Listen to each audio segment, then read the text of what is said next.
Hi friends, you've tuned into Reflections, a program sponsored by Paducah Cooperative Ministry, where together we do God's work with human hands. I'm Reverend Karen Winkel. I pastor United Church of Paducah here in Paducah, and Gregory Waldrop, who pastors Fountain Avenue United Methodist Church, isn't here with us in body, but he is here in spirit. And this is an unusual selection for today. We're outside in the parking lot at West Kentucky Community and Technical College, and with us today is Reverend Jerry Leggett, who is traveling the country singing out for peace at noon, and he has with him an unusual traveling companion, the Peace Bubble.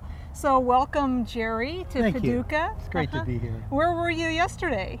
Well, yesterday I was on my way over from Crossville, Tennessee. And what were you doing there? Yesterday I was editing video. Every day I do a video cast and tell the story of folks' ideas about peace in the world, and then spend a lot of time editing it.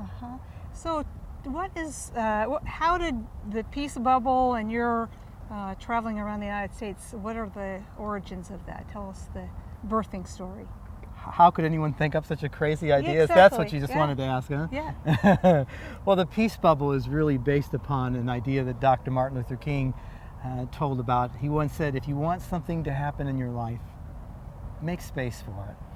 And for me, like many Americans, we're really deeply concerned about what's happening in our country and in our world with war and domestic violence. And for me, it became so profound that I could hardly breathe. I was so discouraged by it. And so this year for me is really a search. It's a year-long search to discover, is peace possible? And what would that look like? Every day we see and hear about soldiers coming home in body bags. And I think about those mothers and those fathers and those spouses and those children that are trying to find peace in their life. And while they're trying to do this, we have others of us who are so concerned about war that we're screaming and yelling, and there's not a whole lot of peace in that. And so my journey is really both to say, thank God for people who sacrifice for our nation. It's to hear a guitar go down on the ground, which is kind of fun too. But it's also then to try to understand what it means for us to make peace in a world where there's so much struggle and violence and war. Now this comes out of not just a sense of social commitment, but it's part of your faith, right? You're a minister. Right. I have an interesting kind of take on things because I'm an ordained United Church of Christ minister, as you know. I'm also a practicing Buddhist. And I often tell people when they ask me, because people wonder how that can be, those two paths, and I say, well, I'm probably not very good at either of those, but I'm striving to be a better human. And I really think that that's really what a call to faith is really about. It's ultimately not about being a better religious person. It's about a call to be a better, more loving, more giving human being. And I sometimes tell people, kind of with a twinkle in my eye, and so I hope everyone can see the twinkle in my eye, that we should have laws in America that say if you want to practice one religion, you need to practice two. And the idea of that is maybe part of the problems with war and violence in our world has to do with we practice so devoutly our own religious tradition, and we get lost in that we don't understand that other folks, our neighbors, children, women, men, are also practicing faiths that also give them life and sustain them. And perhaps if we knew more about these folks and their story, perhaps we would be less likely to quickly judge others. Where did this start? I think, were you launched from California? I'm from San Diego. People call me the seawall singer, and that's because I get down by the seawall and I sing and people gather around, and I do that quite a lot. And so it started in San Diego. I've been now 55 stops, 10,300 miles in just a little over 3 months, and I produced about 70 some video casts. So it's been quite a remarkable journey already. I have listened to people who have served their country in the military. I've listened to folks who are poor, who are homeless. I've listened to women, lots of women. I've listened to people in different cultural groups. And I've asked the question to each of those constituencies, is peace possible? What would that look like? One of the most interesting things that's happened is, and I refer to the bubble here, is that sometimes people will come up, and like a guy in San Diego, he came up, he put his hand in the bubble and he looked through the door and he said, "You live in that?" And I said, yeah, I live in that. Well, about a month later, another person came up to me, and this was a homeless guy. He had his backpack with all of his possessions on, and he looked in there and he felt it and he said, "Wow, you live in that?" Both of these people said almost exactly the same thing in the same way, but they met exactly the opposite. Of course, that's the story of America. And so when we ask the question, is peace possible? What would that look like? I'm coming from a perspective of, I can live in this bubble because I choose to. It's not really a big sacrifice. I know any day of the week, I am a person of invisible privilege. I can go out there and, quote, get a real job. But you know, there are lots of people in America that struggle for all kinds of reasons to have the kind of more peaceful life. And so I'm trying to listen to them and try to understand better.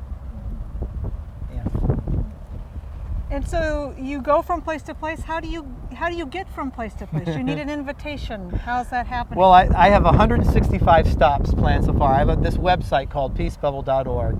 And people get on the website and they say, wow, first of all, they find out it's free music and they think, whoa, I can afford that. And often it's a Sing Out for Peace at noon. It's a public event. And so I will often go and sing for the homeless people, gathering for a meal program or in a park or whatever, free music. And that's a joyful, wonderful experience. Lots of times, though, there'll be someone in a community, sometimes it's in a church like yours, really, that offers this extravagant welcome, that believes that people, no matter who you are, you're welcome here. I show up there, and it was like today. We were at the Market Square Coffee. I showed up there. Bunches of people showed up. I sang some Beatles songs. I sang some Dylan stuff. I sang my own stuff. And then within that, I asked people those questions. Is peace possible? What would that look like? And then I put that on the video cast, and people can get that at peacebubble.org. I've already done about 1,200 interviews. My hope is that maybe do as many as 10,000. And the idea is that, especially as we get ready now for, the summer of 2008, and there's lots of stuff about elections going on, I would be thrilled if everyone could hear everyone else's story. And as we make decisions about our country and how we're going to move forward, that we get to listen to everyone's hopes and longings for peace in their lives and in the world. Marvelous. Well, I have had a chance to peek inside the peace bubble, and we're going to look at it in just a second. But before we do, just tell our viewers a little bit about it. The peace bubble. It looks pretty fancy, but I know it's vintage. Well, it's based upon that vintage model, the teardrop, as they call it, and it's fairly simple. It's lightweight. It's 1,900 pounds, so it's good in terms of economically, the gas, the environment, and so forth. It's big enough for maybe 1.5 people. There's one of me in it, and it's really a work of art in some ways. I have people that flag me down and want me to stop, and they want a tour and so forth. So let's have a tour. Okay. Yeah, thanks. Well, Jerry and I are now situated inside the peace bubble. It's going to look a little darker to you than when we were standing outside, but here we are. It's a lot more spacious inside than even just peeking in. But this is where you live when you're not singing and when you're not talking with folks. Part of the idea was so many people in the world live in very small, modest surroundings. I thought, well, to be able to come to a whole bunch of different communities, and in both cases, whether it's a more wealthy community or whether it's a more modestly economically situated community, to be able to come and not let the stuff be a barrier. And so that's been part of it. Also, it is very much a labor of love. Everyone on the tour, including myself, is a volunteer. And so it's really important that we live modestly and model that behavior. So how is it to live in this limited space? My guess is that this is the smallest space you've lived in. By far. You know, it's okay. And after being with people a good share of the day, it's actually nice to come into just a little space, and I have everything I need, perhaps minus the water aspect. I do spend a lot of time either at campgrounds or sometimes I stay with other people, and so that takes care of itself. But you know, it works just fine. I got a little free fridge, I got a little cook area here, and this is my dining room, and then this here is my living room, and this here right here is my bedroom. Oh, this is my kitchen too, excuse me. Yeah, and the whole shebang, as they say. And I know last night you got rained on and hailed on. The hail came down, and it was pretty interesting.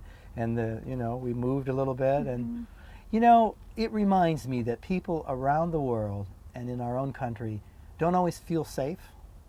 And today I was talking with folks, at the coffee house, and saying that the interview that's probably stirred me the most, that really has caused me to reflect deeply on the questions about, is peace possible? What would that look like? Is that 8-year-old girl in Oklahoma City in the after-school program, when I interviewed all the kids and we sang a few songs, and I asked them one by one, is peace possible?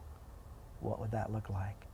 And she said to me, well, she hoped peace was possible, and for her a more peaceful world would be where she could just know she was safe.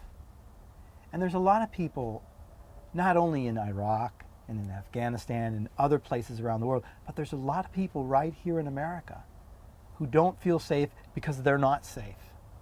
And so when we talk in America about a more peaceful world, it's not just talking about war and that sort of thing. It's about, children being safe in their own homes. And about living day by day. I think that's, as I, caught you on the website and have been following along, the thing that it really strikes me is that we understand that peace is a big thing, but we keep our idea of that big thing rather small.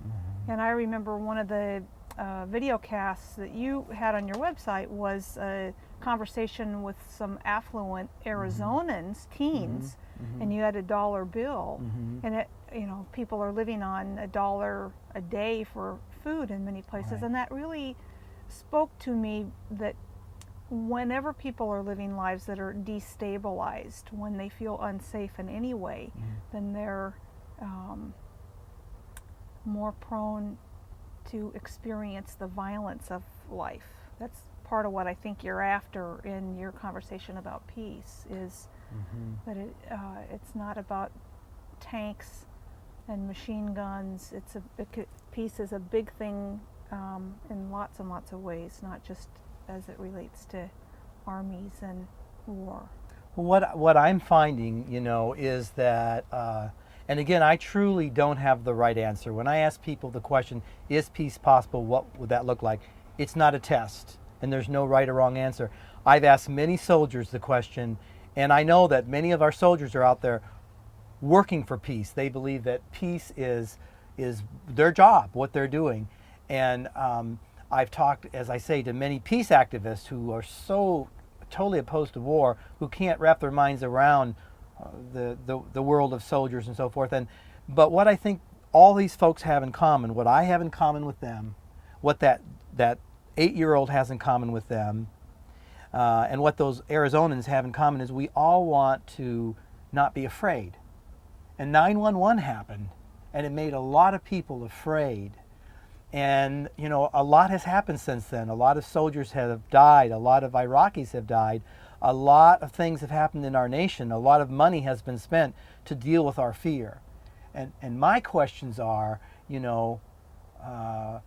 bringing out people's bottom line concern, and that's their fears. And I think if all of us could talk about our fears, if soldiers could talk about their fears, as they do when they come home with experiencing post-traumatic stress disorder. If all of us could talk about our fears, maybe we could talk about that instead of all the stuff that divides us. I don't know. Mm-hmm. Mm-hmm. That's powerful. That's powerful. We're going to go back outside and finish our conversation where we can be in the light again. But let's pick up with that when we go back outside. Okay. Mm-hmm. Well, we're back outside now with Jerry Leggett in the Peace Bubble, and we were talking about the big picture. And I want to talk a little bit now about the ways in which you've been affected by what you're doing. I want to ask you to share with us just a little bit about some of the people that you've been visiting with, but let's go back to kind of the beginning again and tell us a little bit more about how the Peace Bubble burst onto the scene, if I can offer a bad pun. That's pretty good. Well, it burst onto the scene because as a singer-songwriter for many years and sort of one who's been concerned about peace, I became very discouraged. But I noticed also that many Americans are very discouraged. And it seemed to me like there didn't seem much I could do to respond to this. And so I basically decided I'd go on a quest, on a journey to experience more peace, to try to find out what Americans are thinking.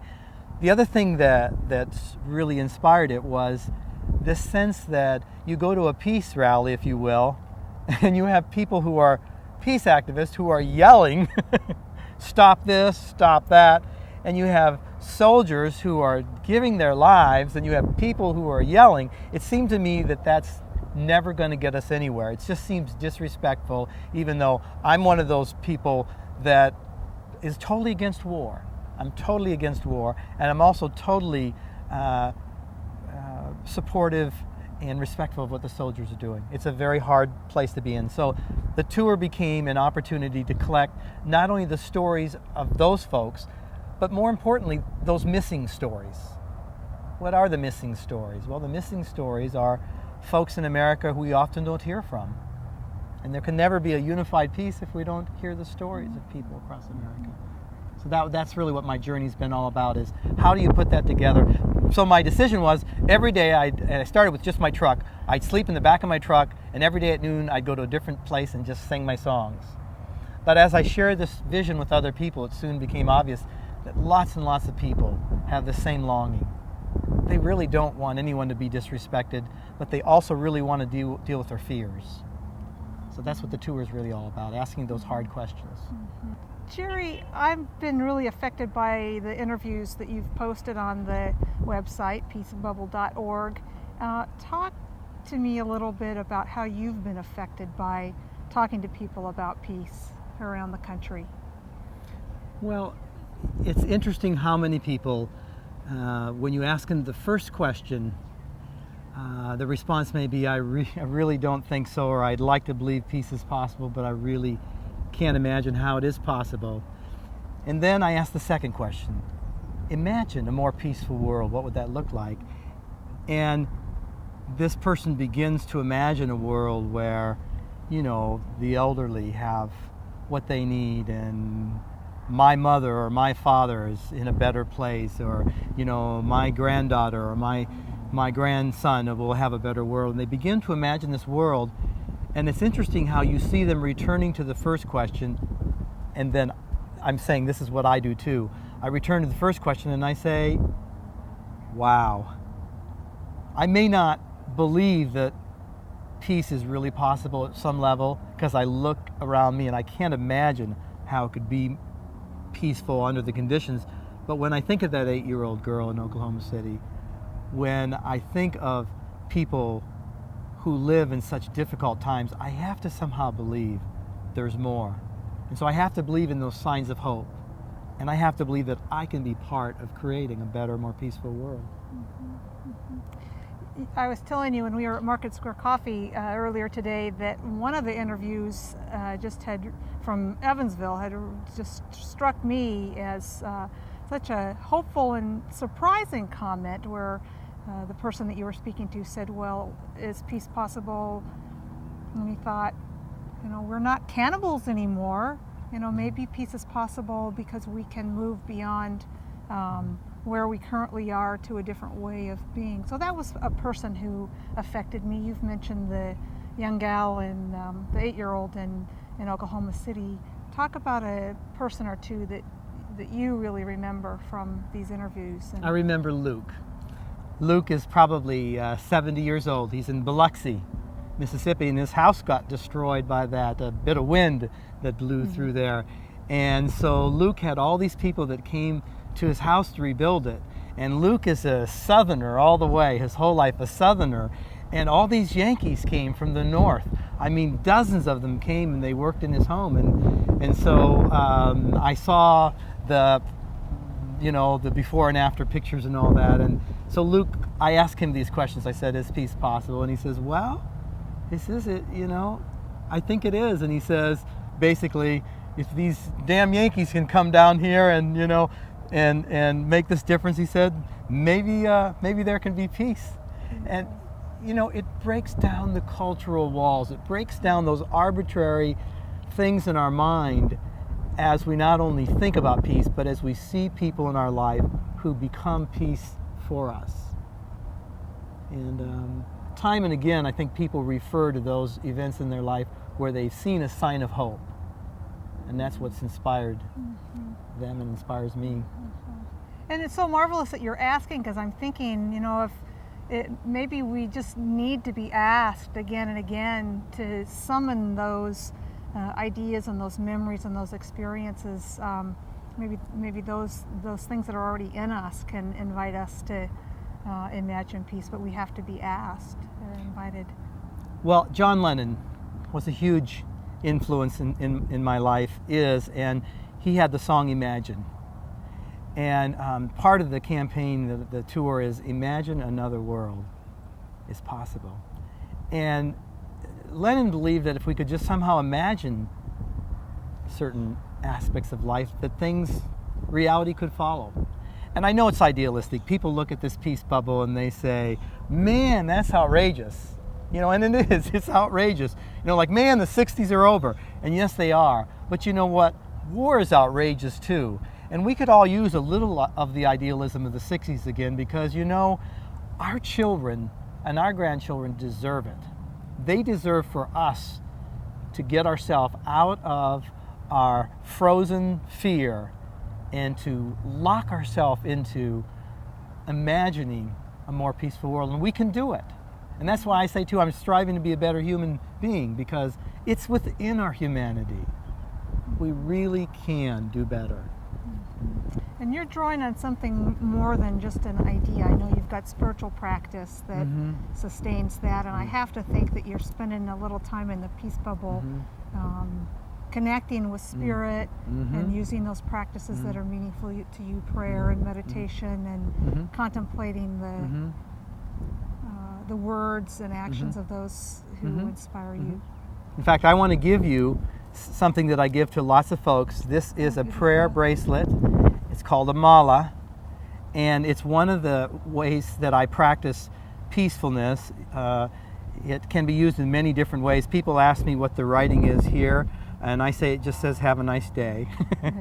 but basically, I give it to you because wherever I go, I want people to remember to pray for peace, to pray for what we're doing, to think positive thoughts, to imagine a more peaceful world.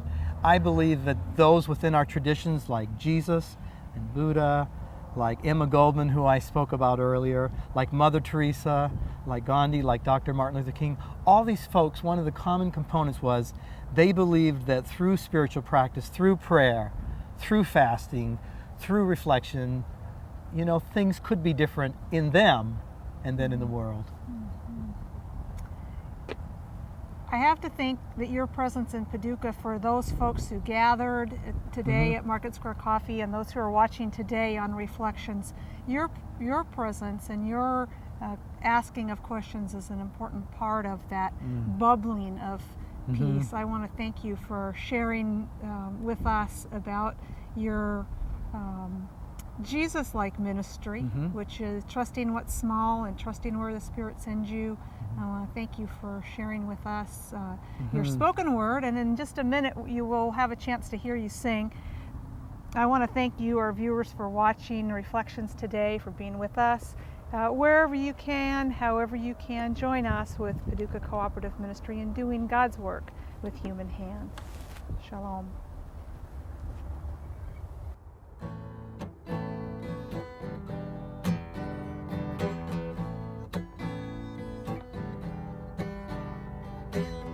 So it's all about good thoughts, peaceful thoughts. You make strong what you think about all day long. Strong what you think about all day long. You make strong what you think about all day long. Hey, what you gonna think about now? What you gonna think about now? Ooh, oh, oh. Here's what I'm saying. Take a moment and picture the world. Think about what it might be. Got some thoughts? Think about love. Think about one love. Think about harmony. Think about harmony. Sweet, sweet, sweet, sweet, sweet harmony. Like a beautiful green day in Kentucky. Oh, yeah, yeah. Here's what I'm saying. A world of peace and beauty begins within the thoughts you keep. So let your mind go wander and take you to that place you see. You make strong what you think about all day long. Strong what you think about all day long. You make strong what you think about all day long. What you gonna think about now? What you gonna think about now? Ooh. You know what I'm gonna think about right now? I'm gonna think about all those mothers and all those fathers and all those sons and all those daughters who have a loved one in harm's way. I'm going to think about them and I'm going to pray for them. I'm going to think about all those families across the world that live with fear in their hearts. I'm going to ask the question, is peace possible? What would that look like? Whoa, whoa, whoa, what you gonna think about now? What you gonna think about now? Ooh, oh, yeah.